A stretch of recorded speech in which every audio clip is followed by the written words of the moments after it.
Have no idea how to get your nurse manager to see you as a leader?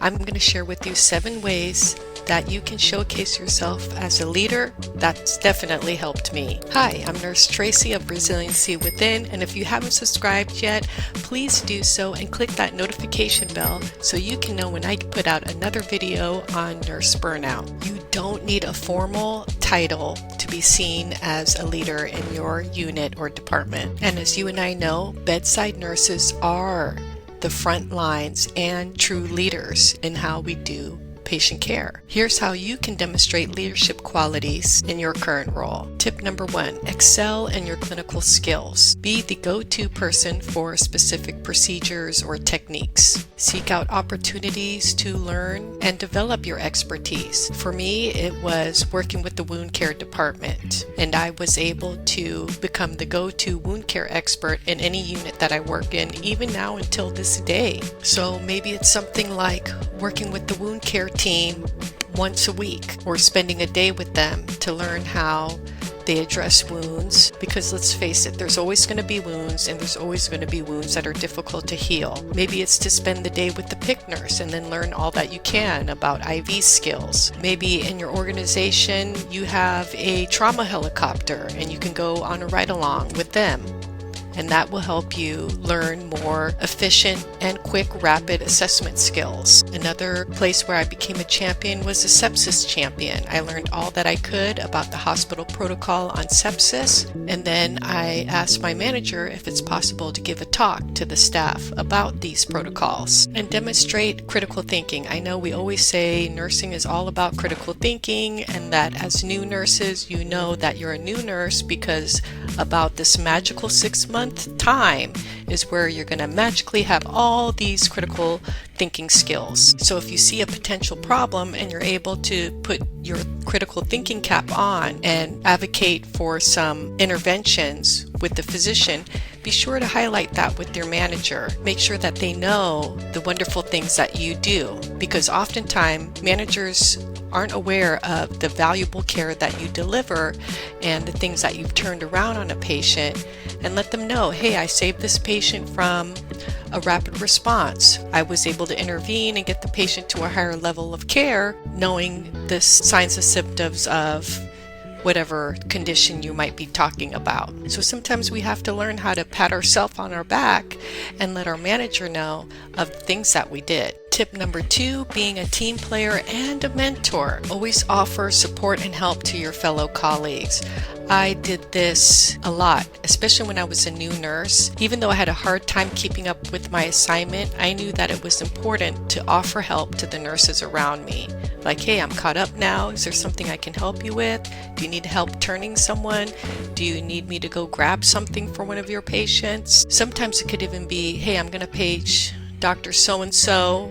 Will you need him for anything? Can I include you into the page? And also, even if you're struggling, see if you can provide help to a new nurse who's drowning. Help them out. Don't let them struggle alone in the deep end by themselves. Maybe all they need is one little help with something like a finger stick or an insulin shot, or maybe they just need some valuable feedback or advice on how to improve time management and prioritization skills. Actively participate in meetings and team huddles just to show your colleagues and your manager about things that have been coming up in your mind and some potential solutions to some of the problems that you've identified. And have a positive attitude as much as you can. And be sure to encourage your colleagues, especially when they are looking overwhelmed or feeling a little down. Give them some support and some positivity for their shift. Tip number 3, take ownership and take initiative. You can volunteer for unit-based projects or committees, quality improvement projects, chart reviews, or staff education. And I gave you this example when I was talking about the sepsis, how in my department there was a time where we were doing a lot of rapid responses because patients were starting to deteriorate clinically. And so I decided to investigate a little bit. I spoke to my manager about it, and we were able to come up with the idea that this was patients becoming septic. Especially in the area that I was in, we were doing a lot of biliary stents. So I went home, did a little bit of research. I actually talked with some of the proceduralists this and learn that sometimes when a new stent goes in, it's going to release some of that biliary sludge, which can lead to symptoms of cholangitis. And that's what we were seeing, and that's the deterioration that we were seeing. So I went to my manager and I said, "Hi, I would like to give a little talk about this. I know sepsis is on the radar as a wellness initiative for most institutions, and our organization already has a protocol in place. So all we need to do is let the other nurses know that there's actual interventions in place, and we don't have to disrupt the procedural team to get in touch with the physician if they're in the middle of a procedure, when we can begin ordering some nurse-initiated protocols." And so my manager was completely on board with it, was excited that I took the initiative, and was really happy that I wanted to put together a presentation for our staff. So I identified a problem and I solved it. And that's one of the biggest things that your manager will see, is not only if you identify a problem, but you have a solution.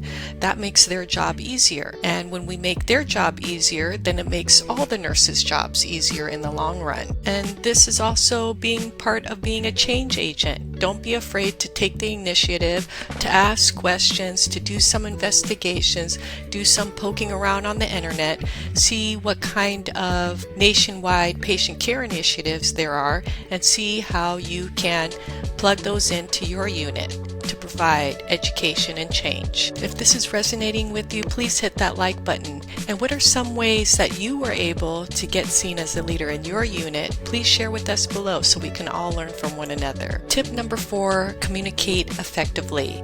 And again, so say that I'm going to talk to my manager about this sepsis education piece. I'll go in there with the SBAR format: the situation, the background, the assessment, and then the recommended actions. So that way, when I'm in the manager's office, I have a very clean template to talk about, and I just stick with what I have written down. And then, of course, actively listen. I know they taught us that in nursing school, but truly, just sit there, close the lips, and listen to what the other person is trying to explain to you. This builds trust and rapport, and then you can reflect. Oh, I heard you say X, Y, and Z. Sounds like that's really important to you. And then say nothing and see what their response is. And always provide constructive feedback to anyone that you're working with. Hey, thank you so much for giving me a hand with that Foley insertion. Your help really made it a lot easier. Without you, I couldn't have got it done and kept the patient safe.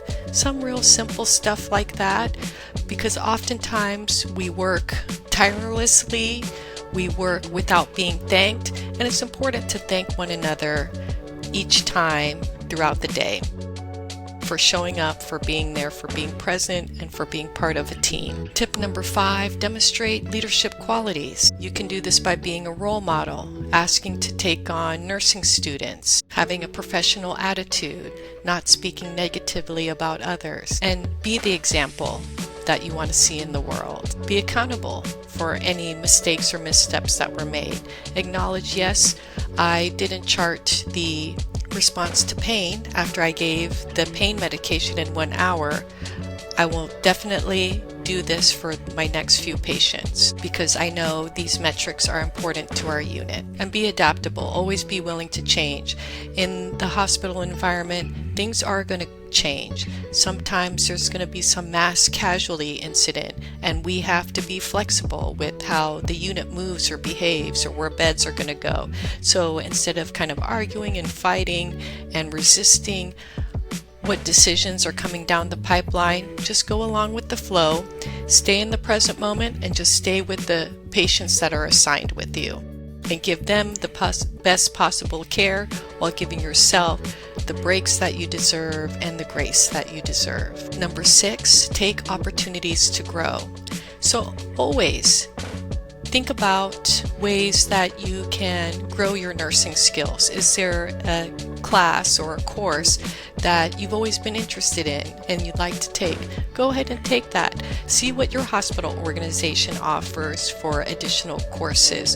Do they have a class on how to identify arrhythmias? Do they have a class on how to read EKGs more effectively? This is showing your commitment to our nursing practice and our nursing professionalism. And maybe you want to seek feedback from your manager about what's going on with you. Be ready to receive any criticism and then use that for lessons learned, rather than feeling being attacked on. And network with other nurses, even with other professional organizations. Are you involved in any professional organizations like the American Critical Care Nurses or American Nurses Association or American Holistic Nurses Association? There are so many great associations out there, and they also have opportunities to learn new skills and to network with others. And it's so nice to meet nurses outside of my own organization to learn what kind of cool things other people are doing. And that really gets me fired up, and it really makes me feel excited